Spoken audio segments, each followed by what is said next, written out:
우리가 작년에 룻기를 보아스를 중심으로 한번 살펴봤습니다. 기억하실지 모르겠네요.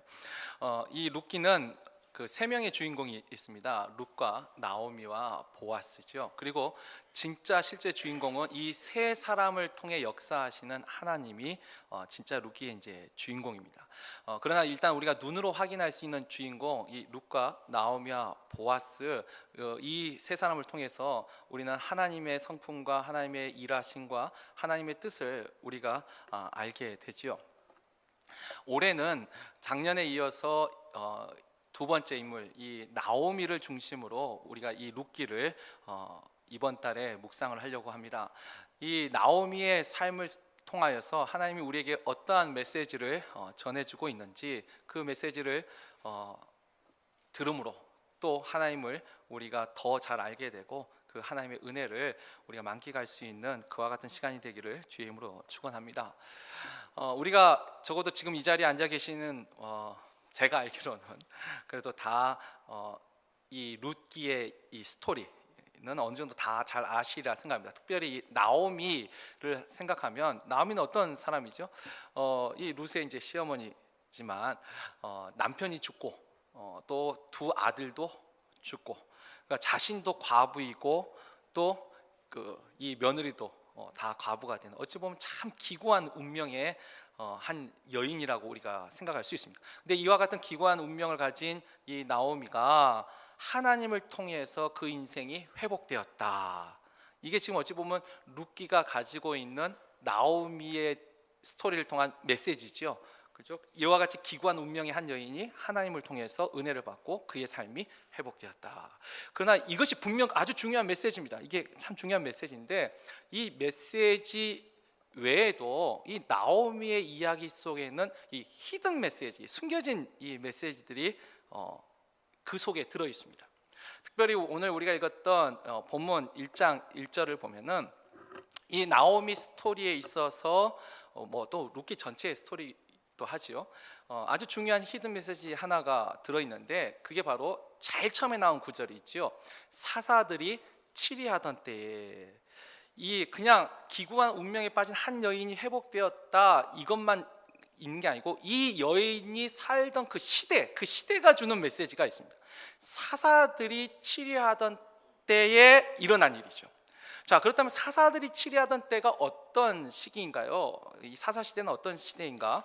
우리가 사사기 2장 11절로 17절을 한번 같이 읽어보면 이 사사 시대가 어떤 시기였는지 좀 더 잘 이해가 될 것입니다.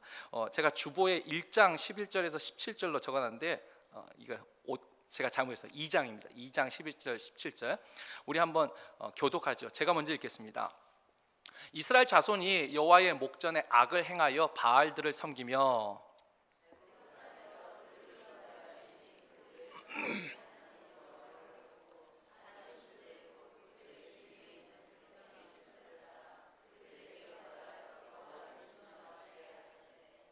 곧 그들이 여호와를 버리고 바알과 아스다롯을 섬겼으므로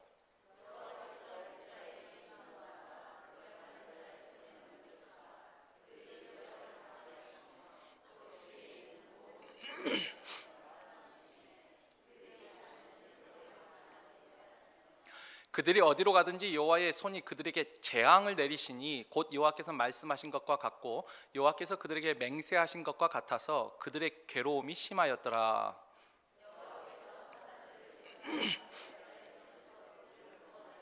다 같이 그들이 그 사사들에게도 순종하지 아니하고 오히려 다른 신들을 따라가 음행하며 그들에게 절하고 여호와의 명령을 순종하던 그들의 조상들이 행하던 길에서 속히 치우쳐 떠나서 그와 같이 행하지 아니하였더라. 아멘. 지금 우리가 사사 시대에 대한 이 성경의 기록을 보았습니다. 이 사사기 앞에 뭐가 있었죠? 성경의 순서로 여호수아가 있습니다. 여호수아. 이 여호수아서는 가나안 땅을 정복하는 진짜 하나님의 그 영광스러운 역사가 기록되어 있지요.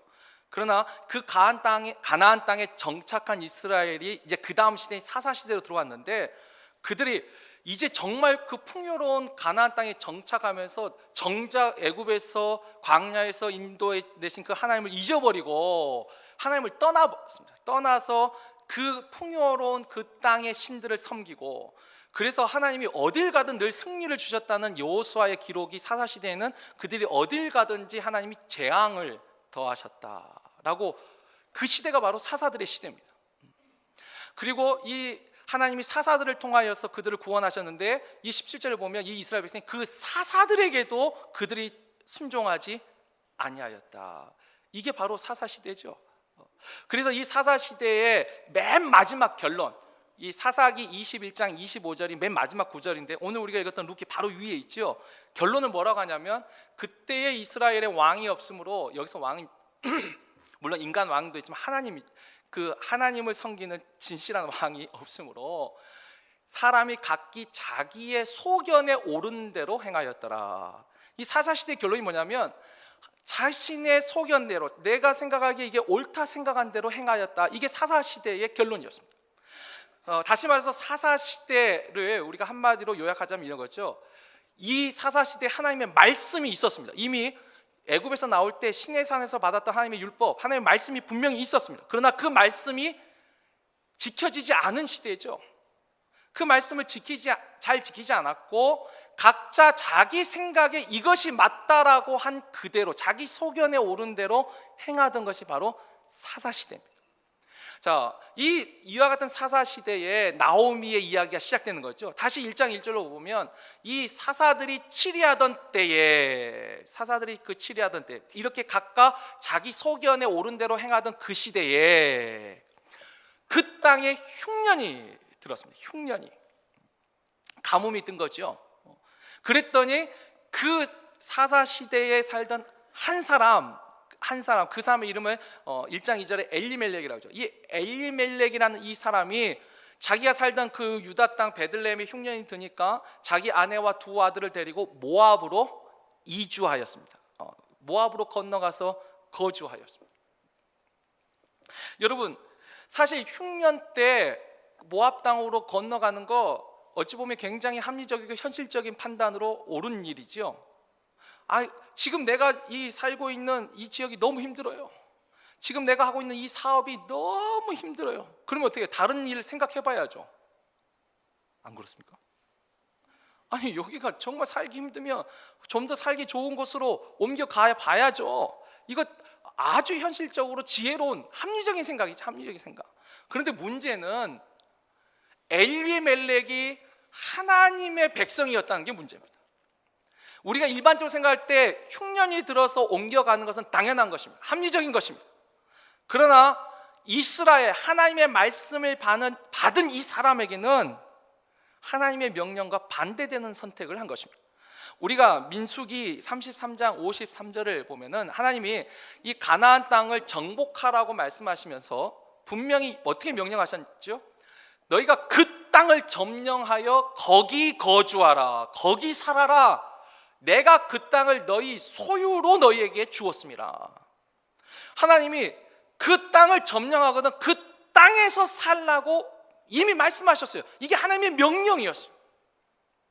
그리고 그 땅을 주실 때도 이제 길어서 우리가 자막은 없지만 민수기 34장과 특별히 여호수아 13장에서 21장, 그러니까 여호수아의 절반가량의 내용이 뭐냐면 땅을 분배하는 내용입니다. 그러니까 각자 그 땅을 점령하고 자기가 생각할 때 좋은 땅을 차지해서 들어간 것이 아니고, 하나님이 이 땅은 내가 너희에게 주는 거기 때문에 너희에게 기업으로 주는 것이기 때문에 각각 제비를 뽑으라고 했어요. 제비를. 내가 이건 좋은 땅에서 차지하는 땅이 아니고 하나님의 말씀에 의해서 그 땅을 제비 뽑고 하나님의 명령에 의해서 그 땅에서 살라라고 한 것이 바로 이 가나안 땅이죠. 그러니까 적어도 이스라엘 백성에게는 하나님이 그 땅에서 살라고 명령하죠. 이게 말씀입니다. 그런데 어떻게 해요? 흉년이 들었을 적에 하나님의 말씀을 잊어버린 겁니다. 하나님의 언약을 잊어버리고 내 판단에 따라서 모압으로 건너간 것이죠. 이게 바로 사사들 시대의 모습이었습니다. 그러니까 각각 자기 소견에 오른 대로 행하던 것을 실제로 이렇게 행했다라고 알려주고 있는 것이죠. 우리가 이와 비슷한 예를 창세기 12장, 우리가 믿음의 조상이라 부르는 아브라함에게서도 이와 같은 모습을 발견할 수 있죠. 하나님이 아브라함을 갈대아 우르에서 불러가지고 내가 이 땅을 주겠노라고 말씀하셨어요. 땅을 주겠노라고, 자녀를 주겠노라고 약속하시고 가나안으로 보냈습니다. 그러나 그가 가나안에 딱 도착하자마자 창세기 12장에 보면 뭐라고 나왔어요? 기근이 들었습니다. 기근이. 하나님의 말씀은 내가 이 땅을 너에게 주었으니까 거기 머물러야 되는데 아브라함이 기근이 드니까 어떻게 해요? 현실적으로 애굽으로 내려갑니다. 말씀을 잊어버린 것이죠. 지금 이 나오미의 스토리를 통하여서 우리에게 찾을 수 있는 히든 메시지 첫 번째가 뭐냐면 이거죠. 그냥 흉년을 만나서 모압으로 이사 간 것이 아니고 이 과정 속에 숨겨진 메시지 뭐냐면 하나님의 말씀을 잊어버렸다는 거예요. 하나님의 언약을 잊어버리고 현실적인 판단으로 내 소견에 옳은 대로 행하였다라는 게 이게 첫 번째 히든 메시지입니다. 사실 이와 같은 모습 과연 이 엘리멜렉의 이 가정에서만 일어날까요? 오늘날 우리에게도 참 비슷하게 많이 일어날 수 있습니다. 예를 들면 우리 목회자인 저도 이곳이 너무 힘들어요. 그럴 때 더 쉬운 곳으로, 더 나은 곳으로 가고 싶은 생각이 들 수 있겠죠. 하나님이 이곳에 있으라 말씀하셨던 거기에 집중하느냐, 아니면 지금 현실적인 이 상황에 집중하느냐에 따라서 다른 모습이 나타날 수 있습니다. 우리도 마찬가지예요. 우리가 삶의 터전에서 정말 내가 하나님 앞에 기도하고 참 만난 가정이에요. 그러나 내가 이 가정에 하나님의 그 말씀을 가지고 이 가정을 지키느냐, 아니면 진짜 현실적인 판단 속에 다른 것을 생각하느냐, 충분히 가능하죠. 삶의 터전도 마찬가지고. 그러니까 내가 하나님의 말씀을 기억하느냐, 하나님의 언약을 기억하느냐, 아니면 현실적인 판단을 가지고 내가 내 소견에 옳은 대로 행하느냐, 우리가 더 충분히 그럴 수 있습니다. 자, 이처럼 하나님의 말씀을 잊어버리고 내 소견에 옳은 대로 하나님이 주신 그 기업을 떠나 모압으로 간 이 집안에 이제 어떤 일이 일어나죠? 여기에 이제 두 번째 히든 메시지가 있습니다. 우리가 지금 룻기 1장 1절에서 5절을 그냥 쭉 읽었는데 이 속에 여러분 사실 아주 미묘하지만 아주 분명한 변화가 있습니다. 이 호칭에 대한 변화가 있는데 우리가 1절을 보면은 사사들이 치르려 하던 때에 그 땅에 흉년이 드니라 유다 베들레헴의 한 사람이 그의 아내와 두 아들을 데리고 모압 지방에 가서 거류하였는데, 그리고 그 사람의 이름은 엘리멜렉, 그의 아내의 이름은 나오미요, 그의 두 아들의 이름은 말론과 기련이니라. 여기 보면 일단 1절로 다시 가서 그의 아내와 두 아들을 데리고 할 때 그가 영어로 보면 his입니다. his. 그죠? 엘리멜렉의 아내와 엘리멜렉의 아들을 데리고 간 거예요. 그런데 이제 3절로 가보면 엘리멜렉이 일단 죽었습니다. 근데 3절에 보면 나오미의 남편 엘리멜렉이 죽고 나오미와 그의 두 아들이 남았으며, 여기서 그의, 아까도 그의고 여기도 그의인데 우리 한국말로 똑같지만 영어로 보면 이제 her로 바뀝니다. 그녀의 아들이 남습니다.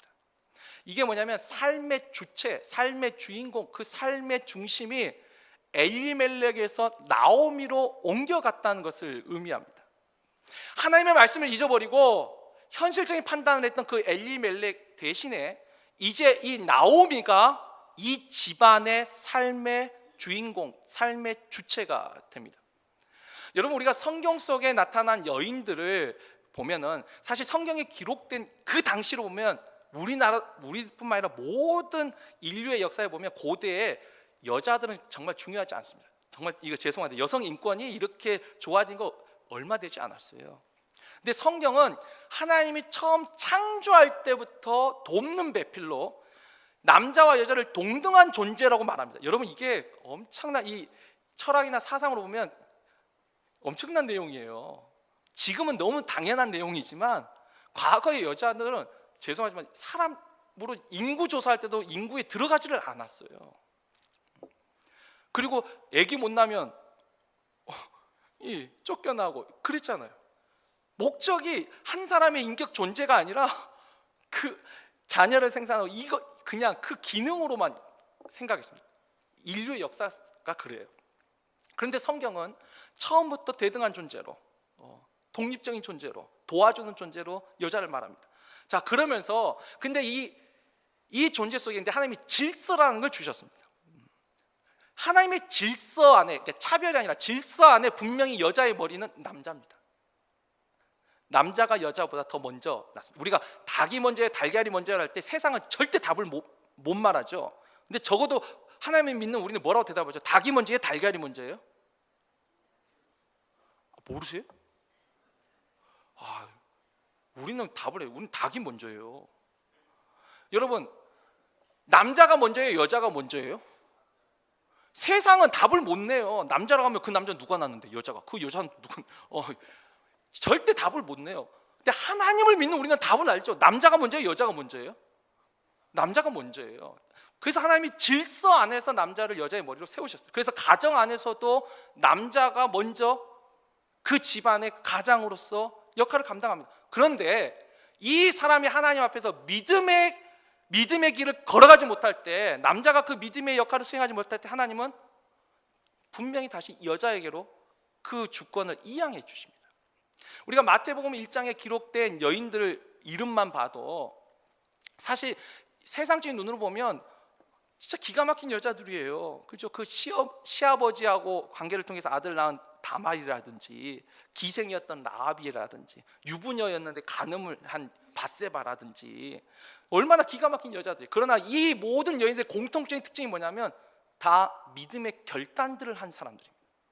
이 사람들뿐만 아니라 성경에 나와 있는 이 여인들의 특징이 뭐냐면, 남자들이 믿음의 길을 걸어가지 못할 때 여자들이 그 믿음의 결단을 통해서 역사를 이어갑니다. 이 나오미도, 이 엘리멜렉이 하나님의 말씀을 잊어버리고 현실적인 판단으로 모압으로 갔을 적에 이제는 나오미로 이 가정의 중심이 옮겨갑니다. 자, 그런데 이 나오미도 아직 모압 땅에 있을 적에 그가 여전히 하나님을 섬기고 있었지만 아직은 결단이 없을 때 이 나오미에게도 어떤 일이 생기냐면, 이제 그 밑에 5절로 내려가 보면 이 5절에 말론과 기럨 두 사람이 다 죽고 그 여인은 두 아들과 남편의 뒤에 남았더라. 원래 지금 이것을 우리가 영어 성경으로 보면 그 여인을 나오미라고 번역을 했습니다. 그러나 히브리 원어 그 성경에 보면 그 여인은 말 그대로 한 여자, 이사, 한 여인입니다. 한 여인. 우리가 생각할 때 지금 나오미에 대한 이야기를 했으니까 말론과 기럨 두 사람이 다 죽고 나오미는 두 아들과 남편의 뒤에 남았더라, 이렇게 해야 되는데 그냥 한 여인, 이름 없는 한 여인으로 성경은 이것을 기록합니다. 사실 이 룻기를 기록했을 적에 이 룻기에 분명한 목적이 하나 있습니다. 이 나오미란 이름을 빼고 이제는 한 여인, 그냥 여인으로서 이야기를 하고 있는데, 이게 뭐냐면 나오미가 자신의 정체성을 잃어갔다는 것을 말해주고 있습니다. 실제로 한 예로 룻기 4장 1절을 우리가 잠깐 보면, 작년에 한번 말씀드렸는데 이제 그 룻이 모압 땅에 유다 베들레헴으로 돌아오고, 이 룻의 기업 물을 자로 보아스가 이제 결혼을 하는데, 그 전에 보아스가 자기보다 더 가까운 친척이 있다라고 말을 하지요. 근데 그 친척을 부를 때 뭐라고 부르냐면, 보아스가 성문으로 올라가서 거기 앉아 있더니 마침 보아스가 말하던 기업 물을 자가 지나가는지라 보아스가 그에게 이르되 아무개여 이리로 와서 앉으라 하니 그가 와서 앉으매. 여러분, 이 아무개여 번역인데 이거 히브리 원어로도 알몬이라는 건데 어이 야 말 그대로 아무개요. 진짜 아무개. 이름이 없어요. 여러분, 근데 이 보아스가 자기보다 가까운 친척을 부를 때 어이 야 이렇게 불렀을까요? 분명 이름을 불렀을 거예요. 근데 성경 일부러 그 이름을 기록하지 않습니다. 그러니까 같은 하나님 땅에 살면서도 말씀을, 하나님의 말씀, 그 기업 물을 자의 의무에 대해서 그 의무를 버린 그 사람을 이름을 기록하지 않습니다. 무의미한 사람이에요. 이 사람은 기억되지 않는 사람이에요. 그냥 아무개예요. 아무개. 아까 나오미도 마찬가지예요. 하나님의 말씀을 안에서 그 정체성을 잃어갈 때 그냥 한 여인이 되어 버린 거죠. 나오미라는 사람으로 기록된 게 아니라 그냥 한 여인이에요. 그냥 많은 사람 중에 있는 한 여인이 되어버렸어요. 여러분, 이것이 무엇을 의미한가? 이 나오미가 정체성을 잃었다는 것을 의미합니다. 어떤 정체성을 잃었을까요? 일단 이 나오미가 잡고 있었던 정체성은 소유로 인해서 가지고 있던 정체성입니다. 우리가 룻기 1장 21절에 보면 나오미가 이 베들레헴으로 돌아왔을 적에 고향 사람들이 나오미를 막 반겨요. 그때 나오미가 뭐라고 말을 하냐면 내가 풍족하게 나갔더니 여호와께서 내게 비어 돌아오게 하셨느니라. 여기 보면 내가 풍족하게 나갔더니, 그러니까 흉년이 들어서 이민을 갔어요. 이주를 갔어요. 근데 갈 때 분명히 나오미가 뭐라 말했죠? 내가 풍족하게 나갔다. 뭐가 풍족했을까요? 뭐가? 물론 재산도 정리하고 가지고 왔어요. 또 두 아들도 있었어요. 이게 뭐죠? 그 소유로 인해서 내가 풍족했던 거예요. 여러분, 다른 기준으로 보면 이때는 하나님의 명령 말씀을 잊어버렸을 때예요. 하나님의 말씀을 보면 지금 가장 빈약한 때예요. 그러나 나오미가 내가 풍족하게 나갔어요. 자신의 정체성을 소유로 가지고 있었어요. 그런데 어떻게 그러니까 나를 나로 만들었던 이 정체성, 이 소유가 사라져 버리니까 이름 없는 한 여인이 되어버리는 거예요. 정체성을 잃어버린 거예요. 여러분, 이것이 좀 어렵습니까? 좀 더 쉬운 예를 들어볼까요? 오늘날 해보십시오. 이 물질을 자신의 정체성으로 삼은 사람들이 생각보다 많습니다. 그래서 이 물질의 상실로 인해서 예를 들면 이런 거죠. 뭐 미국에도 뭐 상당수가 많은데 이 노숙을, 한국에도 그렇습니다. 노숙자가 되시는 분들이 있는데 이분들이 노숙하는 이유가 뭘까요? 뭐 다양한 이유가 있는데 그 중에 많은 분들이 그렇죠. 내가 물질을 잃어버렸어요. 그래서 집에 뭐 직장을 잃어버리든지 뭐 사업을 해서 실패하든지 물질을 잃어버렸어요. 물질을 갖다 주지 못하는 거예요. 그러니까 집에 있기가 괴로우니까 집을 나오시는 거예요. 잘 보세요. 아버지로서의 정체성이 있었어요. 남편으로서의 정체성이 있었습니다. 그런데 어느샌가 물질이 내 정체성의 이유가 됐을 때 이것이 사라져 버리니까 아버지의 정체성도 잃어버리고 남편의 정체성도 잃어버리고 나오는 거예요. 심지어 여기서 더 심한 뭐겠죠? 사업이 실패하고 부도했는데 스스로 죽는 사람도 있어요. 자신의 그 정체성을 잃어버린 거예요. 그것을 정체성으로 삼다가 이것이 사라져 버리니까 내 정체성이 없어진 거예요. 내 존재 가치가 사라져 버리는 거죠. 또 다른 예가 이럴 수 있습니다. 이게 참 민감한 얘기라 조심스럽긴 한데, 그렇죠. 자녀가 먼저 죽었습니다. 여러분, 그 슬픔은 어떤 말로도 형용할 수가 없습니다. 근데 보십시오. 자녀가 죽었을 때 그 고통과 그 괴로움을 두 부부가 서로 위로하고 서로 격려하면서 이겨내야 되는데 자녀가 죽으면서 어떻게 하냐면 부부가 헤어집니다. 여러분, 하나님의 말씀에 의하면, 말씀대로 하자면 여러분, 가정의 중심은 부모와 자녀일까요? 부부일까요? 여러분, 부부예요. 하나님의 말씀은 분명히 말합니다. 부부가 가정의 중심입니다. 그런데 이 부부가 가정의 중심이 돼야 되는데 그 말씀대로 붙잡고 살았어야 되는데 이 관계가 좋지 않으니까 어떻게 해요? 자녀들에게 집중하는 현상이 많이 일어납니다. 그런 현상이 일어나다가 그 자녀가 사라져 버렸을 때 자신의 정체성이 흔들려 버리는 거예요. 오늘날 현 시대에 이런 말 하시는 분들이 생각보다 많이 있는데, 애 때문에 산다고. 애들 때문에. 여러분, 가정이 그것 때문에 사는 게 아니에요. 자녀 때문에 산 가정을 이룬 게 아니에요. 하나님의 말씀대로 하자면 한 남자와 한 여자가 가정을 이룬 거죠. 이 말씀으로 정체성을 삼지 않고 다른 것을 정체성을 삼다가 이것이 사라져 버리니까 원래 정체성을 잃어버리는 거예요. 자녀가 뭐 죽는 그런 아주 극단적인 상황뿐만 아니라 심지어 자녀가 떠나고 난 다음에 그래서 헤어지는 분도 많아요. 왜? 이게 지금까지 우리 가정을 지켜주던 정체성인데 그것이 사라져 버리니까 이제 정체성이 없어져 버린 거죠. 내가 이 관계를 유지할 이유가 없는 거예요. 지금 나오미가 분명히 떠나갈 때 풍족하게 나갔는데 그 풍족한 것이 다 사라지고 나니까 이제는 그냥 한 여인이 되어버렸어요. 자신의 정체성이 사라져 버렸어요. 이와 자, 비슷한 이야기가 신약에도 있지요.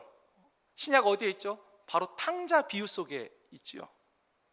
이 탕자가 그 둘째 아들이 아버지가 부자인데 아버지의 그 유산을 먼저 땡겨 쓰고 싶었어요. 자기가 그걸 누리고 싶었어요. 그 재산이 나로 만드는 아주 중요한 이유가 됐어요. 그래서 그 재산을 받아가지고 먼 곳에 가서, 아버지가 간섭하니까 옆에 있으면 먼 곳에 가서 허랑방탕하면서 다 써버렸어요. 그래서 이게 다 없어지니까 어떻게 해요? 자기 정체성이 사라져버렸어요. 원래 자신의 정체성은 뭐죠? 그 아버지의 귀한 아들이었는데 이 아들의 지위에서 자신이 정체성으로 삼은 소유가 사라지니까 뭐로 해? 비참한 노예의 지위로 떨어진 거죠. 돼지치는 그 종이 되고, 심지어 돼지 먹이는 그 먹이, 쥐염나무 돼지 먹이를 가지고 먹으면서 자신의 정체성을 완전히 잃어버린 모습이에요. 바로 이게 탕자 비유죠. 그래서 사실 이 나오미의 이야기는 신약의 탕자 비유와 연결이 됩니다. 하나님을 떠나서 자신의 정체성을 잃어버린 거예요. 하나님의 말씀을 붙잡고 살아갔어야 되는데 하나님의 말씀이 아니라 현실적인 판단, 내 소견에 옳은 대로 행하면서 자신의 정체성을 점점 잃어버린 것이죠. 잃어버렸습니다. 이게 숨겨진 두 번째 메시지입니다. 하나님을 떠나면 자신의 정체성을 잃어버린다는 거예요. 근데 여기까지만 끝나면 아니죠. 정말 이 첫 룻기에 나와 있는 아주 중요한 히든 메시지 세 번째, 이게 이제 진짜죠. 자, 이렇게 하나님의 말씀을 지키지 못했어요. 그 땅에 살라는 그 말씀, 거기에 있으라는 그 말씀을 지키지 못했어요. 현실적인 판단으로 내 소견에 옳은 대로 행하였어요. 그랬더니 정말 내가 이렇게 비어버리는 인생이 되었어요. 정체성을 잃어버렸어요. 근데 왜 이런 일이 일어났을까요? 하나님을 떠났으니까 하나님이, 그래 너가 나를 떠나? 어디 한번 맛 좀 봐라. 하나님이 지금 그렇게 하고 계시는 건가요? 여러분, 만약 그렇게 이 메시지를 받아들이게 되면 우리가 이제 다음 주에는 이제 하나님 품으로 돌아오는 나오미의 이야기를 우리가 묵상할 텐데 돌아올 수 없습니다. 여러분, 진짜 왜 이런 일이 일어났을까? 나오미의 가정에 왜 이런 일이 일어났을까? 이렇게 기가 막힌 일들이 일어났을까요? 진짜 이유는 무엇일까요? 우리가 여러 성경 본문이 있는데 그 힌트를 얻을 수 있는 거 한 몇 구절 찾아보죠. 시편 94편 10절에서 12절을 한번 보죠. 뭇 백성을 징벌하시는 이 곧 지식으로 사람을 교훈하시는 이가 징벌하지 아니하시랴. 여호와께서는 사람의 생각이 허무함을 아시느니라. 여호와여, 주로부터 징벌을 받으며 주의 법으로 교훈하심을 받은 자가 복이 있나니. 하나님으로부터 징벌을 받는 자가 복이 있다는 거예요. 하나님으로부터 교훈받는 자가 복이 있다는 것입니다. 왜 복이 있죠? 여러분 잘 보십시오. 아버지가 아들을 훈계할 때는 분명히 이 아들이 바른 길로 걸어가기를 원하는 마음에서 훈계를 합니다. 그게 아버지의 사랑이죠. 아버지의 사랑이에요. 그래서 우리가 잠언해 볼까요? 잠언 3장 12절에 보면은 대저 여호와께서는 그 사랑하시는 자를 징계하시기를 마치 아비가 그 기뻐하는 아들을 징계함 같이 하시느니라. 하나님이 사랑하는 자를 징계하신다는 거예요. 그 아들을 징계하신다는 거예요. 여러분, 오늘 설교 제목이 뭐죠? 하나님을 떠난 인생. 여러분, 하나님을 떠난 인생과 하나님이 없는 인생이 다릅니다. 이걸 구분하셔야 돼요. 이 나오미의 이야기는 하나님을 떠난 인생에 대한 이야기예요. 하나님이 없는 인생이 아니고. 하나님이 없는 인생도 또 두 가지로 나누는데, 하나님을 몰라서 없는 인생이 있고 하나님을 알았지만 부인하는 인생이 있습니다.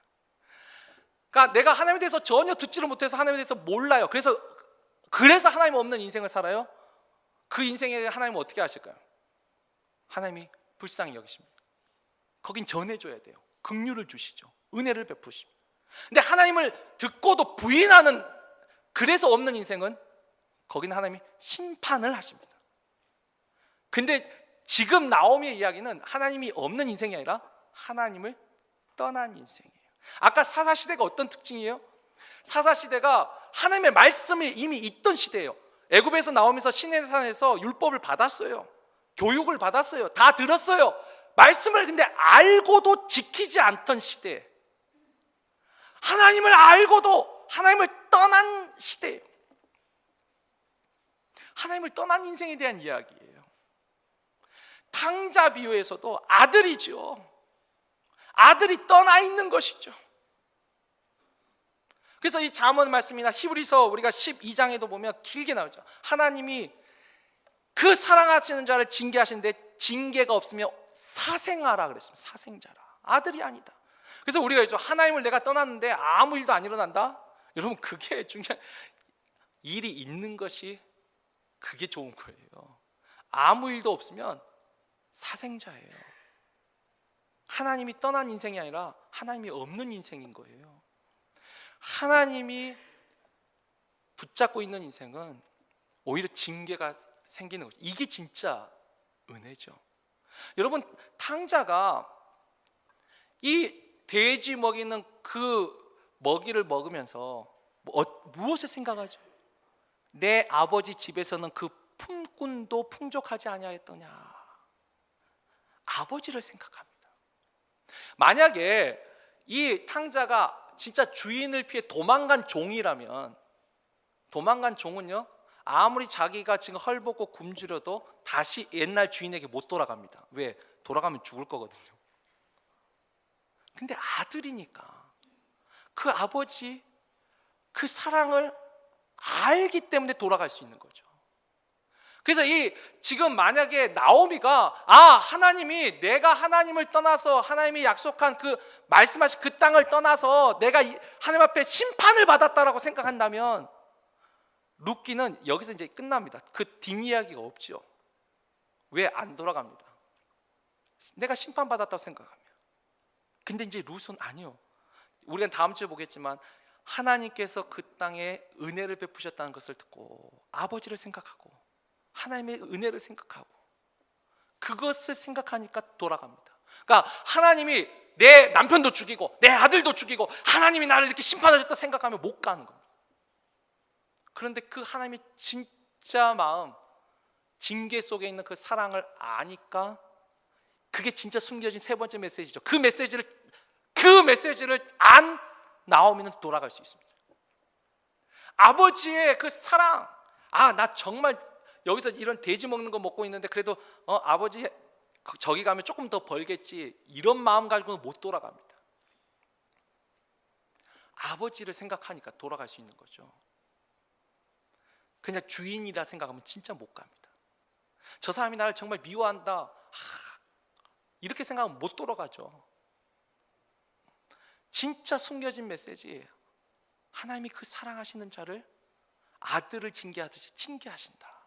이 메시지를 나오미가 깨달은 거죠. 우리가 또 신약성경 고린도후서 7장 10절을 보면 이와 같은 하나님의 사랑이 또 나와 있죠. 하나님의 뜻대로 하는 근심은 후회할 것이 없는 구원에 이르게 하는 회개를 이루는 것이요, 세상 근심은 사망을 이루는 것이니라. 하나님도 우리에게 근심을 주신다. 하나님이 우리에게 근심을 주신다는 거예요. 근데 뭐예요? 진짜 하나님의 뜻대로 하는 근심은 후회할 것이 없는 구원에 이르는 회개를 이루는 근심을 주는 거예요. 그죠? 내가 하나님을 떠나 있는데 모든 것이 다 평안해요. 그러면 깨달을 수 있겠어요? 그냥 이것이 다 맞다라고 생각하겠죠. 근데 내가 하나님의 말씀을 떠나 있을 적에 내 마음에 근심이 생겨요. 어려움이 생겨요. 근데 이것이 오히려 사랑이더라는 거죠. 아니, 떠나 있을 때뿐만 아니라 내가 하나님 옆에 있을 때도 마찬가지예요. 여러분, 내가 하나님에게 지금 다 붙어 있어도 모든 것이 다 평안할 때 기도와 그래도 뭔가 문제 있을 때 하는 기도가 다르지 않습니까? 목사님, 저도 다르던데.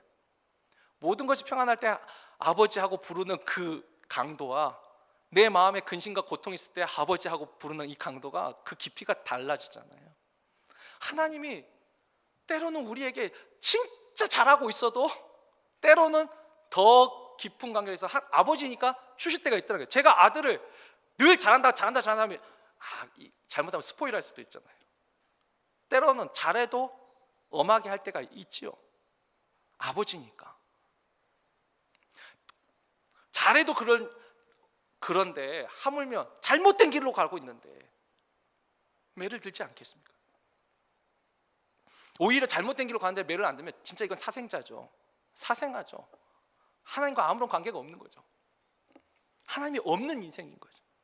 그러나 하나님을 떠난 인생들은 하나님이 돌아오기를 원하시더라. 어떤 문제를 통하여서 다시 돌아오기를 원하세요.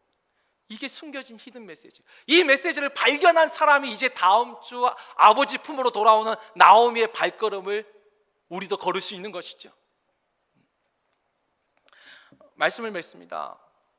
이 룻기에 나와 있는 나오미의 스토리, 이 스토리 속에 하나님이 우리에게 어떤 메시지를 주고 있죠?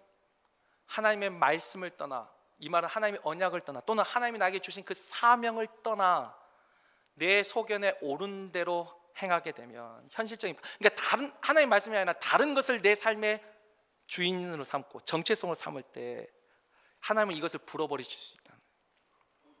그러므로 해서 어떻게 비어있는 인생으로, 그래서 다시 하나님의 사랑을 깨닫고 돌아오게 되는 거죠. 아까 제가 말씀드렸습니다. 물론 하나님이 있으라는 데서 항상 절대 떠나면 안 된다, 아니 그런 건 없어요. 하나님의 뜻에 따라 떠날 수도 있습니다. 근데 중요한 것은 내가 정말 하나님의 뜻을 확신하고 분별하고 행동하느냐, 아니면 나의 현실적인 판단으로 내 소견에 옳은 대로 행하느냐, 이 차이가 있을 뿐이에요. 그래도 설사 내가 내 소견에 옳은 대로 행하더라도 숨겨진 메시지 있죠. 하나님이 나를 징계하실 때 그 하나님의 숨겨진 사랑, 그 속에 담긴 사랑을 발견한다면 돌아올 수 있습니다. 그렇게 돌아오는 또 인생, 그리고 만약에 우리가 좀 더 지혜롭다면 떠나지 않고 하나님 옆에, 그 탕자 비유에 둘째 아들 이야기만 있는 게 아니죠. 첫째 아들도 분명히 있었습니다. 우린 첫째 아들 할 때 혼났다라고 생각하는데 잘 성경 읽어보세요. 아버지가 첫째 아들 혼냈나요? 혼 안 냈어요. 나와 있는 이 모든 것이 다 네 것이 아니냐. 여러분, 곁에 남은 사람이 누리는 복이 더 많아요. 돌아온 그것도 하나님의 은혜지만 떠나지 않고 그 옆에서 말씀을 지킨 사람이 하나님이 더 많은 것을 주세요. 돌아온 그 아들에게는 그쵸, 송아지 한 마리 잡지만 곁에 있는 아들은 이 모든 것이 다 네 것이 아니더냐. 하나님을 떠난 인생이, 우리가 그런 인생 되지 않도록 혹시라도 떠나면 하나님의 그 히든 메시지, 그 숨겨진 메시지 발견하고 다시 돌아올 수 있도록, 그리고 좀 더 지혜롭다면 떠난 인생으로 살지 않고 늘 하나님 앞에 붙어있는 인생으로 하나님 손 붙잡고 임마누엘의 그 하나님, 그 하나님의 언약과 말씀과 사명을 붙잡고 살아가는 그와 같은 복된 인생 살아가는 우리 모두가 되기를 주의 이름으로 축원합니다.